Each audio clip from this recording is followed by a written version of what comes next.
Hello, Dave. Hello, Lori. These are just features that I've added to the Nest in order to demonstrate that we have control over the Nest software and we can make it do unintentional things. Here's a quote from 2001: Space Odyssey, said by HAL 9000. The Nest itself kind of looks like the eyeball in HAL 9000. I know that you and Frank were planning to disconnect me. You guys were able to find a bit of a vulnerability in this smart thermostat, right? Can you explain what it was?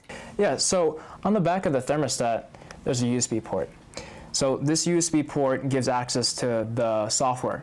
So what we found was that we could upload our code to the Nest directly.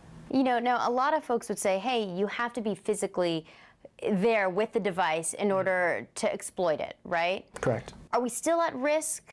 I'm thinking of a scenario, one of them which is, let's say some user's buying a third-party Nest or a used Nest off Amazon. Let's say that the malicious person decided, hey, I'm going to modify my Nest so that when this person buys it and plugs it into the wall, connects it to the Wi-Fi network, it dials back to me. What does that mean? Does that mean they can steal my passwords? Does that mean they can sense their motion sensors? I mean, what does that mean for kind of the normal person, if worst case scenario? Worst case. So there is a motion sensor on the front here, and this is detecting as you walk by, oh, you're home. So this is storing information based on if you're home.